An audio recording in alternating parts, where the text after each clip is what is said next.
Hello, my name is Ezra Berson, and today we're having a conversation with Westford veteran John Cunningham. Conversation with the Westford veteran is a project of the Westford Museum and Historical Society to conduct interviews with Westford's Korean and Vietnam War veterans.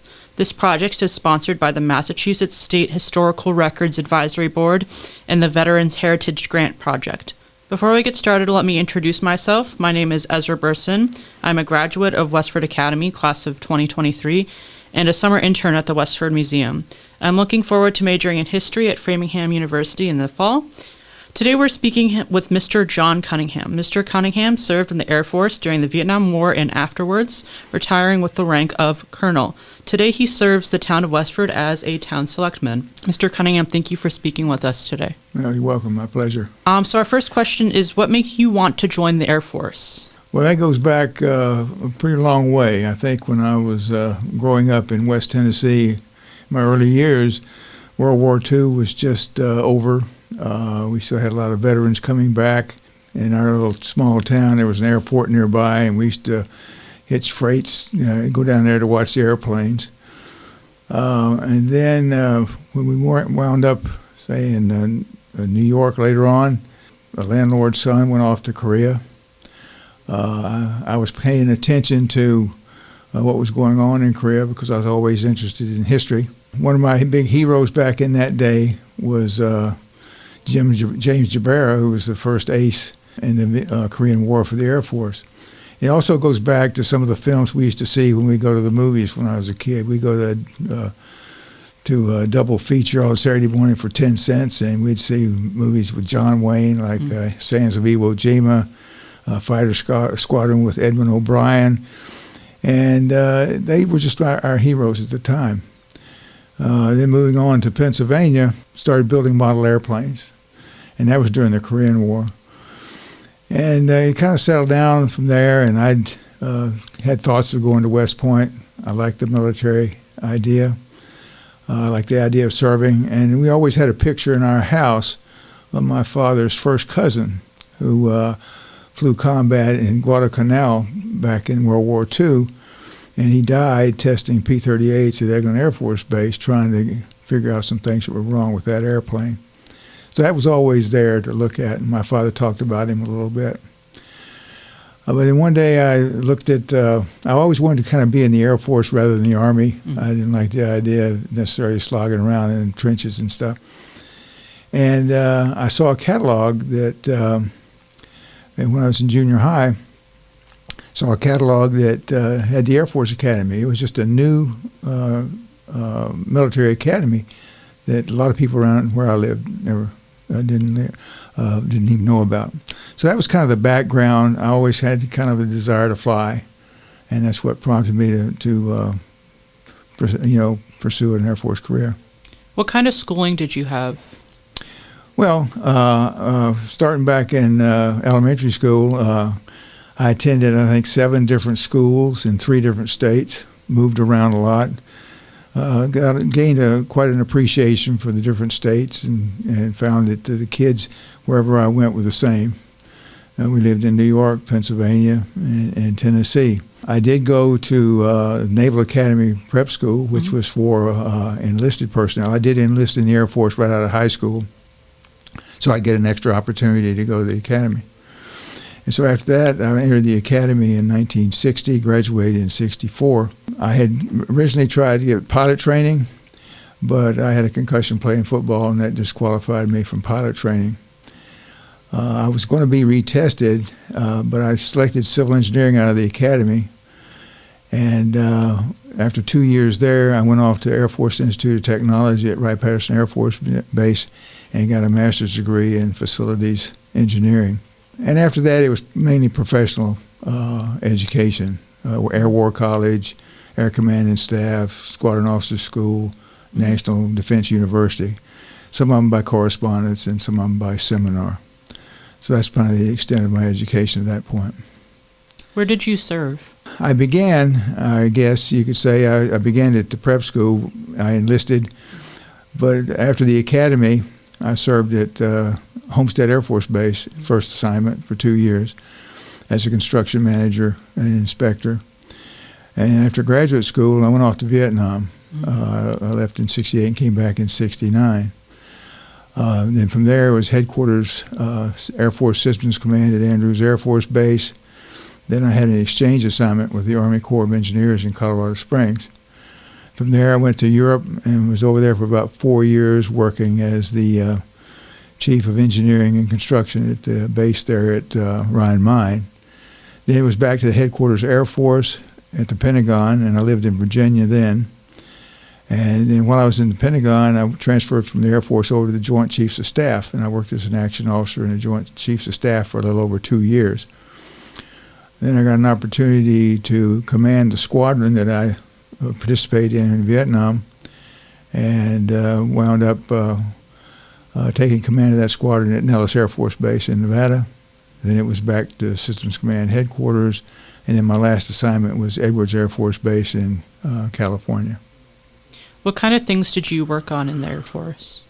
A myriad of things. From the beginning, it was mainly construction work.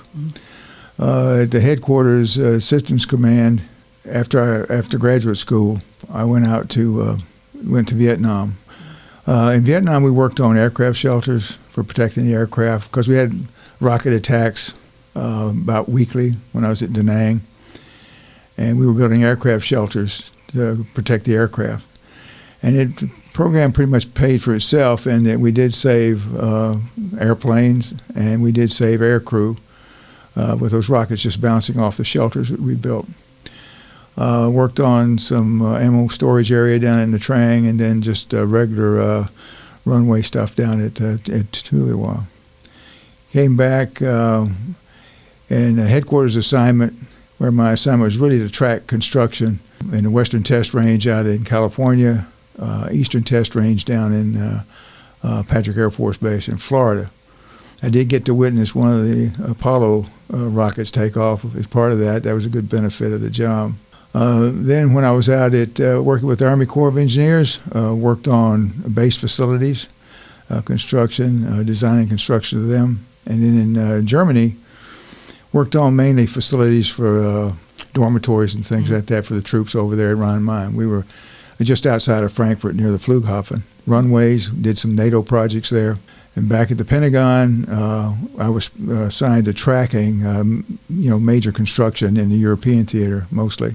Then when I went to Joint Chiefs of Staff as an action officer, I worked on war plans for support of deployments to Europe in case of invasion, Warsaw Pact issues. So I was involved in war planning efforts there. When I took command of the 820th, we were really training to support the operational plans for defending Europe and other areas in the world. And so we were really training for that, and we did that by constructing projects at different bases around the West and also practicing for operational readiness inspections. And so I did that, and when I finished that, when I went back to Systems Command, I had been there before. That lasted about 2 years, and then I was assigned to Edwards Air Force Base as a commander, and that was my last assignment. And I was there as the Air Base Wing Commander, which is essentially the base commander, responsible for all the support activities on the Air Force's second largest base. Out of your many assignments, which one sticks out the most to you? Well, that's hard to say. Every one of them had something for me. So I learned something different everywhere I went. I had different levels of responsibility. But I guess the ones that stand out are the 3 command assignments. One of them was kind of an unofficial command assignment. That was in Vietnam, and I was assigned to command a small unit, 20, 25 equipment operators down in the Trang. We were building an ammo storage area north of the town. We stayed in the town, and the concerns there were, of course, the security of the troops and also getting the job done. And then the other command assignment was with the 820th Red Horse Squadron at Nellis Air Force Base. That was the same squadron that I'd been in Vietnam, so it was kind of like going home.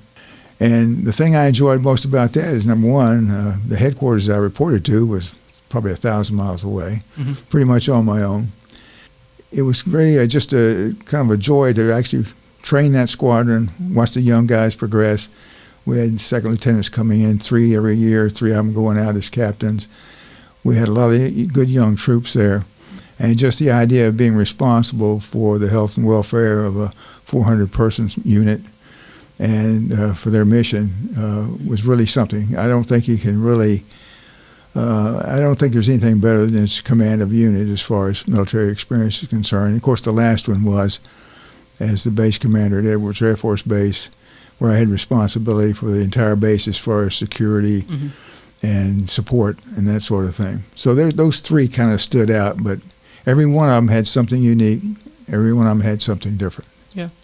What was the biggest challenge you would say you faced during your career? Well, that's hard to come up with. I think the biggest challenge was when I took command of the 820th, because I'd been told by a brigadier general on my way out to take command that was kind of and if I can quote him, do nothing outfit. And I said, well, General, I think I'll see if I can change that. And when I left 3 years later, that same general wanted to hire me on as his base commander because we turned the unit around. Not that it needed to be turned around, but we got better at what we were doing, and we accomplished quite a lot. When did you retire? Retired in 1990, and my retirement ceremony was almost exactly 31 years after I left for basic training right out of high school. And what do you miss most about the Air Force, if anything? Well, I kind of just miss the organization. I miss the people. I miss having a mission, and everybody's aimed towards accomplishing that mission.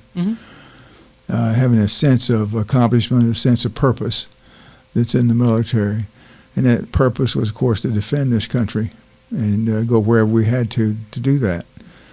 And I miss that. I miss the people. I miss the young officers that we used to bring in and watch them grow. I miss the trust that we had with each other. And we all there to support the mission. We trusted each other. You could rely on people. And I kind of miss that atmosphere. Is there anything you wish civilians understood about military life? Well, it's not all combat. It's not all danger. You have a wide range of people in the military. People come from every state of the Union. It started when I was in prep school. We had kids from every state in the Union and overseas. We had, and the same thing with the academy. I roomed with a kid from Long Island, and here I am, a farm boy from Tennessee. You talk about contrast back in the day. But you learn to appreciate everybody. You learn to understand people from different parts of the country. And same thing in the military. You get a lot of good, educated young people in the military. The officers, you become really good friends. We had a great group of leaders there at Edwards Air Force Base, for example, and we bonded together just to improve things. The idea of taking care of a base, taking care of the people. You're responsible for them, their welfare, their health. You're responsible for their accomplishing the mission. All right, well, that's all the questions I have. Thank you so much for speaking with us. It was nice talking to you, and thank you for your service. Well, you're welcome. It was really a pleasure. I enjoyed the 31 years, and I do miss it. And I try to bring some of that sense of purpose to the jobs that I have here with the town. All right, thank you.